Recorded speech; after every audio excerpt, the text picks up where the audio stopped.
गोव्याचे मुख्यमंत्री मनोहर पर्रीकर यांच्या निधनानंतर गोव्यातल्या राजकीय घडामोडींना वेग आलाय। मुख्यमंत्री पदाच्या नावावरून रात्रभर खल सुरू होता, पण अजूनही भाजपा कुठल्याही निर्णयाप्रत आलेली नाही। मुख्यमंत्रीपदी नव्या चेहऱ्याचीच निवड करण्यात यावी अशी मागणी गोव्यातल्या भाजपा सरकारच्या मित्रपक्षांनी केली। रिक्त झालेल्या मुख्यमंत्रीपदाचा निर्णय आज होण्याची शक्यता वर्तवली जाते। राजभवनात शपथविधी होईल अशी अटकळ बांधली जाते। रात्री 1:30 वाजता गडकरी गोव्यात पोहोचले। मुख्यमंत्री निवडीचा निर्माण झालेला पेच सोडवण्यासाठी गडकरींच्या नेतृत्वाखाली भाजपा राज्य कार्यकारिणीची बैठक गोव्यातल्या एका हॉटेलमध्ये झाली।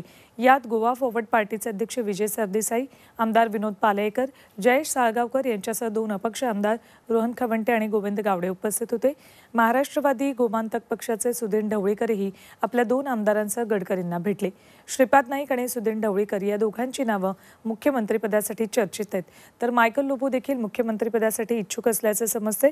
त्यामुळे गोव्याचा नवा मुख्यमंत्री कोण होणार याकडे सगळ्यांचं लक्ष आहे।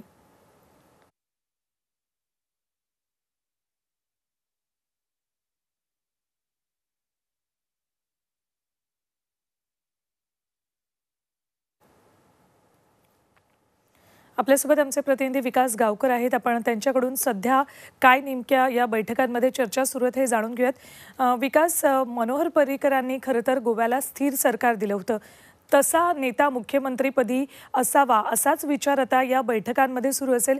त्यानुसार कुणाकुणाची नावं सध्या चर्चेत आहेत? नक्कीच सुवर्णा, बघितलं तर गोव्याचा पुढचा मुख्यमंत्री कोण होणार याकडे संपूर्ण गोवा राज्याचं लक्ष लागून राहिलेलं आहे। एकूण जर बघितलं तर राजकीय घडामोडी आहेत गोव्यातल्या, त्या मोठ्या प्रमाणात घडत आहेत। अजूनही म्हणावं तशी काही नावं जरी चर्चेत आली असली तरी नेमकं कोण गोव्याचं मुख्यमंत्री होणार हे काही वेळातच ठरणार आहे। नितीन गडकरी आहेत, ते गोव्यामध्ये ठोकून आहेत। आणि एकूण जर बघितलं तर राजकीय ज्या घडामोडी आहेत ते वेगाने घडताना दिसत आहेत सुवर्णा गोव्यामध्ये। निश्चित, कधीपर्यंत या सगळ्या बैठका चालतील आणि कोण कोण नेमकं या बैठकीमध्ये उपस्थित आहे?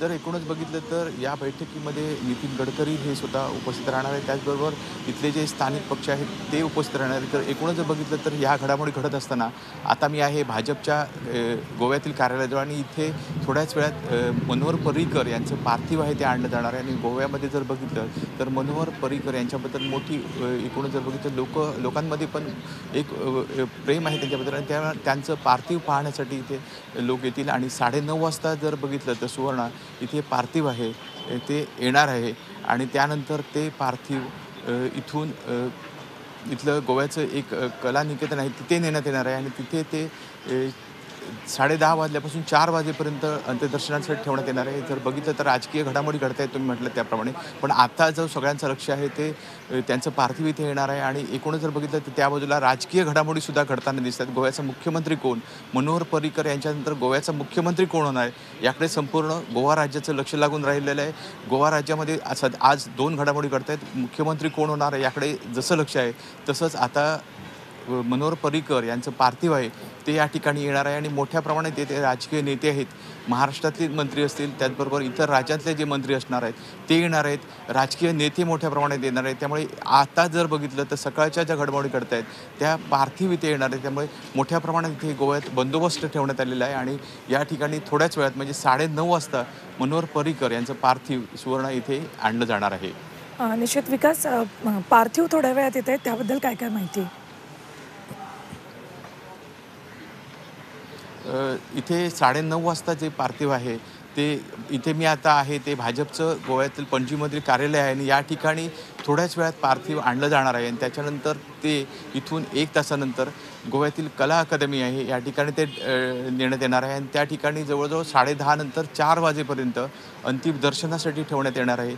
मोठ्या प्रमाणात इथे गोव्यातील नागरिक आहेत ते अंत्यदर्शनासाठी येणार आहेत। एकूणच जर बघितलं तर मंत्री असतील किंवा अन्य राजकीय नेते असतील ते येणार आहेत। त्यामुळे एकूणच जर बघितलं तर या ठिकाणी कला निकेतन आहे, त्या कला अकादमी आहे त्या ठिकाणी हे पार्थिव आहे ते नेण्यात येणार आहे। 10:30 वाजता इथून ते नेण्यात येईल। आता मी आहे ते पणजीतील भाजपच्या कार्यालयासमोर आहे, आणि भाजपच्या कार्यालयासमोर मोठ्या प्रमाणात पोलीस बंदोबस्त ठेवण्यात विकास, राजकीय घडामोडी मोठ्या घडत आहेत। सुधीर ढवळीकर आणि मायकल लोबो यांचं नाव चर्चेत आहे।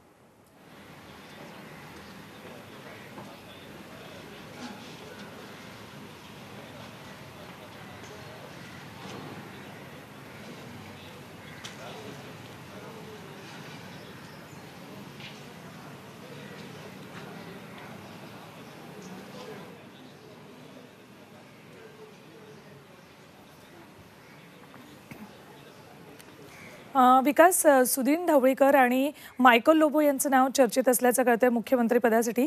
त्याबद्दलची काय माहिती तुमच्यापर्यंत पोहोचली आहे? नक्कीच मुख्यमंत्रीपदासाठी नेमकी तुम्ही म्हटलं तसं सुदीन ढवळीकर असेल, अशी काही नावं येत आहेत. त्याचप्रमाणे काँग्रेसमधून सुद्धा एखादा आमदार फोडून त्यालासुद्धा मुख्यमंत्री केलं जाऊ शकतं. त्यामुळे एकूणच जर बघितलं तर या घडामोडी आहेत त्या आणखी काही वेळाने स्पष्ट होऊ शकतील सुवर्णा. संपूर्ण माहितीसाठी तुम्हाला